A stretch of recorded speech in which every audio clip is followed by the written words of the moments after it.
Good evening, everybody, and welcome back to another episode of Talk of the Town. We've got another action-packed show for you this evening. To kick things off, we're going to check out how the Reds got on when Stevenage last visited the Broadfield Stadium.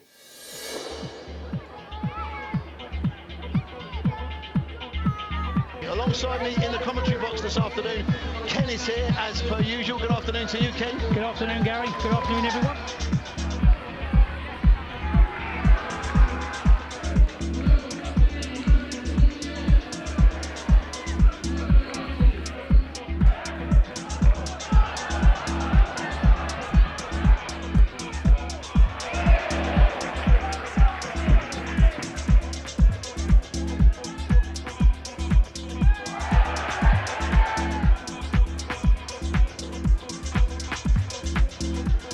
Once again, left arm up in the air, bends this one deep up to the far side, headed back goal as Crawley forced it home. Yes, they do force it home. It's a goal for Tom Nichols. It was nodded back across the goal, and Nichols, almost falling over, sweeps it into the back of the net for his 6th of the season. And Crawley are off and running, and they break the deadlock in the 34th minute. It is Crawley Town 1, Stevenage 0.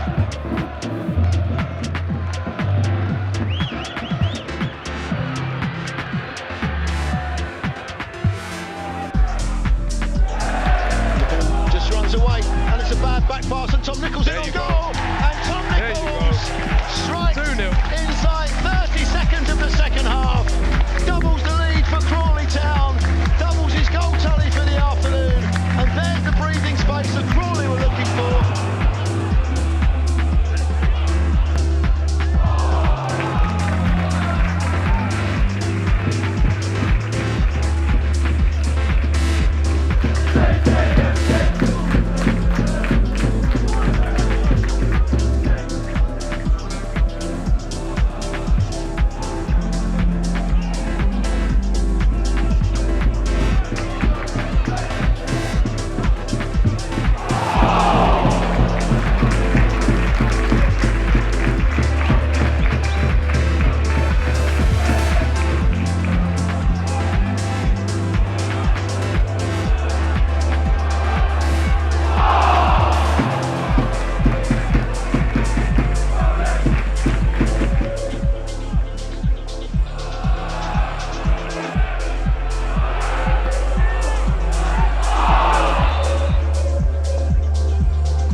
To Stevenage then, inside their own half of the field. We've played 1 minute of the 4 additional minutes. Long ball forward by Pym, out to that far side, knocked back in field and swept home, and they've got themselves an equaliser inside stoppage time. It's the number 5 Cuthbert who's lashed one home. Pym delivered it long, it was headed back across the goal, and Cuthbert has swept it home, and it's another stoppage time blow for Crawley Town. Yeah, a very entertaining game when they last visited the Broadfield Stadium. Our man, Tom Nichols, Super Tommy Nichols, on the score sheet. Twice for the Reds. Stevenage are high flying this season. They sit 3rd in the table at the moment. It's set to be another very exciting game. But the lads have been training really, really hard, and we've got some footage of the training behind the scenes from this week.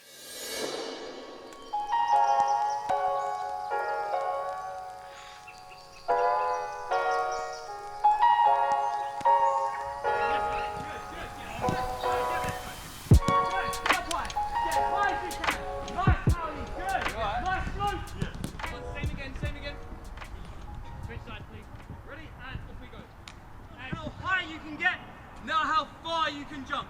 So it's all about, good time, get high.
Right, you princess.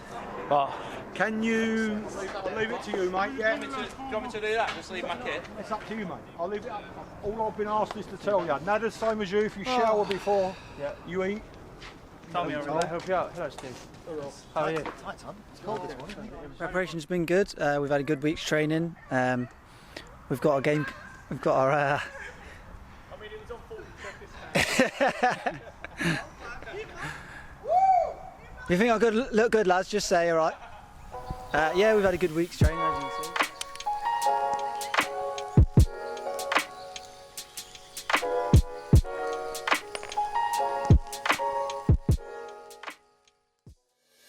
Yeah, always good to see how the lads are getting on at training. They've been working very hard in preparation for Saturday's game. Speaking of the game, there's going to be a very infamous face in the away dugout as Steve Evans returns to the Broadfield Stadium. He's been here many times since his departure from the Reds and always gets a bit of a mixed reaction, so it'll be interesting to see how the fans take to him tomorrow. We've dug out some footage from the archives of Steve talking to the cameras before a charity match in 2010, and then we're going to listen to what he said about Crawley in his preview for Stevenage yesterday.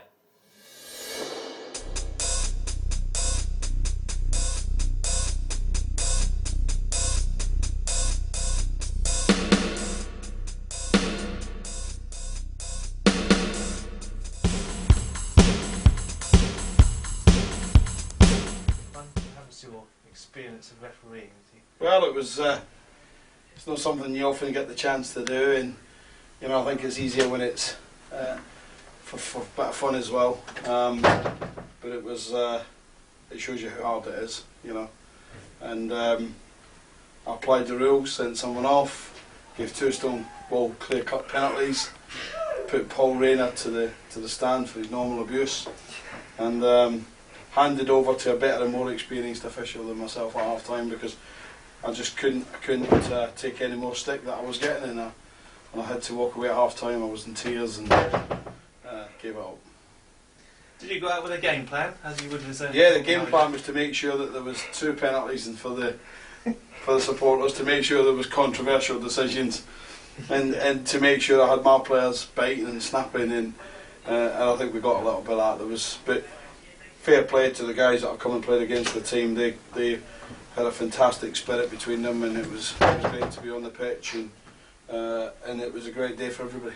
Yeah, got average gates of 700-800. You'd like to see. Well, the gates are a bit more. The home supporters are. The average gates is just on 1,000. We needed to be 1,500 to 2,000 to press on and challenge the bigger clubs in this league. We finished 7th. It's all over today. In the conference, we finished 7th, which, considering some of the clubs we finished above, the Mansfield Towns, the Wrexhams, Cambridge, it just shows you that once again we've made enormous progress, and for us to make that next step, we need the supporters to turn out, and if they turn out, it gives us an opportunity to get better players, and it's almost a wheel lift. It never stops turning. But if we can have a little bit more finance to attract 1 or 2 better players, maybe next year our season won't finish at the end of April. We'll be into the playoffs and dreaming of Wembley. And obviously Crawley, a club that has a special place in your heart. Yeah. What's it going to be like to go back there as a Stevenage? Listen, it's change of ownership, but a lot of people behind the scenes, I would say the foot troops and the offices and the stewards and the supporters are the same people when I was there, for sure. My brother still lives close by. He goes and watches them regular. Paul Rayner still lives in the town at Crawley, so it's a great place to go back to, and it's one I've always been welcomed with open arms. I've gone back and win. I've gone back and got beat. The feeling driving in and driving away doesn't change. It's always a club. It's close to my heart. But I'm there representing and very much in love with Stevenage, so we have to go there and produce a performance. Yeah, good to hear from Steve Evans there in preparation for tomorrow afternoon's match. He's got some very kind things to say about the club still, which is good to hear. As we go from one dugout to another, we can now listen to what Kevin Betsy had to say about tomorrow's game. Another game this weekend against Stevenage. How's the preparation been for that one? Very good. The players have trained really well all week. Real clarity in what we want to do for the game on Saturday, with and without the ball, and they can only do what they've done in training. But now it's about them taking the training onto the pitch on Saturday, and if they train like they have this week, we should be in for a really good performance and a good result. And I must say, they have been trained well for a number of weeks, because we won't accept any poor level of standard. But you don't train well all week to then go on a Saturday and not put in a good performance to get a good result, and we need to make sure that the result is paramount for us on Saturday. Yeah, a rare bit of rest and recovery for a lot of the senior lads, but there was a B team game on Tuesday night. You were in attendance. Just a good chance. We know what this B team scheme is all about, don't we? We've got to get legs in the lads who haven't been playing as much this season. And how did you see that game? Because obviously you were there. Yeah, it was a good game. The players that played in the game, the application was excellent, with and without the ball. It was really good to see some of the young lads play at a really good level, and apply all the things that we've been asking when they've been training with the first team. It showed in terms of their performance with the B teams. That's good to see, because they know they're going to be needed at some point, and their progression development is also vitally important. So every time they step out on the pitch and represent the club, they need to apply themselves, and that's what they did on Tuesday night, and it was a good performance. Yeah, good to get Kevin's thoughts ahead of the game. If you do want to catch the full preview, it is available over on our YouTube channel. Last week, you'll remember that Hunter Orrell caught up with James Tilley and Ashley Nadesan to discuss their FIFA stats. There were some pretty shocking stats in there, and it was a really, really funny video. So if you haven't seen it already, make sure you go and check out last week's Talk of the Town. But here is part 2 of Ashley Nadesan and James Tilley reacting to their FIFA 23 stats. Now, I guess we could go into a comparison of you two against each other. Agility. Who do you think has the higher agility? What number do you think you have? I'm going to say Tills. Agility's kind of linked with dribbling kind of thing, isn't it? Yeah. You got the body feints. The body feints. I'm more just straight sprinting. What to say? Has he got more agility than me? Yes. Well, no, Tilley, 82. Oh, wow. Nadesan, 67. What? Wow. Wow. Oh my. Wow. Turn like a bus. Is that what they're saying? Yes. Wow. No, that is a shock. 82, I'll take that. 82 Wow. to 67. That's nice. Yes. Wow. Not even close. That's a big difference. Yeah. Wow. I'll take that. Right. Higher volleys. Ooh. I don't know. I don't think I've scored a volley. So Scored a couple last year. Depends if they're watching closely. Oh, yeah. Oldham at home. Nice volley, wasn't it? Probably the only one. Yeah, I don't think I've scored a volley, so I don't know. What numbers do you think? What number? I think, let's go with number. I'll say this, you're close on this. Both of you are closer on this one. Is it closer to 50 or 100? 50. It's not, I will tell you, it's not 100. I'm going to say Nadas is higher than me. I'm going to go Okay. 70, maybe. Maybe that's pushing So it. Natters is higher than you. Yeah. 71? Maybe So not you think 70? Maybe that's pushing it a little bit. Because of my Yeah, you're pushing it. Yeah. It's, That's how I'm pushing it. yeah, it's Tilley 49 and Wow. Nadesan Wow. 54. Wow. Wow. Wow. 49, Yeah. I didn't even make the 50. Agility and volley Wow. is crazy. Yeah. Not close. No, Wow. that's awful. Wow. Wow, just touch. Strength. Now this one will be. This one I'm not going to be happy about. If it goes in your favour, I'm not going to be happy about it. Probably, it should be Tilley. And I feel like it will be. So I don't think it'd be a high number though. Nadesan 74. Wow. Tilley 41. Nah. What? No, you're joking. No. 41. Mate, they must be smoking something there. Oh my god. That's what it is, mate. Wow. Yeah. That's what it is. See him in the gym, mate. Oh my They're trying to tell you something, Wow. and they're not coming That at is it awful. too nicely. Why are you gonna risk? 41. 41. Fuming. Is that Tilley. close to 90? Tilley pays. Knowing that. The gaffer's been saying that Tilley is one of the quickest players in the league, but I see him every day. So. Wow. Really just did you dirty I'm there. saying. Thought we were being honest, you know. Over 5. Yeah, 73. 67. Oh. Unfortunate. 67. Wow. I've seen another stat in the team as well. Who? Which is mental. He's the highest. I think he's the highest rated striker in the league. In our team, Dom. And they've given him 85 pace, which is mental. And I'm an 82. And I'm a 67 apparently. We'll come back to that. Wow. I will say this, when we get to the squad questions, well, there's going to be a shocker, but on the squad questions, you are going to lose your minds on some of these. Wow. Shooting for Tilley. I'm going to go quite high. It's just like, yeah. I'm going. So they don't rate your pace. No, they don't rate my pace or my strength. You've got to have a good attribute. You've got to have a good attribute. They don't rate me at all. Could be a good attribute. They just don't rate me. 71 shooting. 57. Again, these are out of 100. It's not out of 70, bro. they must not see you shoot, bro. Wow. That's all I've got to say. Wow. Embarrassing. Off camera, I'm going to cry. I'm going home and crying. Comments absolutely.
good to catch up with Nadesan Tills there. Obviously, a very funny video. FIFA is out today, so you can get on there and play with Nadesan Tills, but maybe try and put Tills a bit further up the pitch because I think that would please him. I'm not sure he was too happy with being shoved at right wing back. The full video will be released next week on our YouTube channel, so keep an eye out for that. It's well worth the watch, as you saw there. Some really, really funny moments in there, so definitely check that out when it comes out next week. I think that's all we've got time for this afternoon's show, so there's only one thing left to say. Come on, you Reds!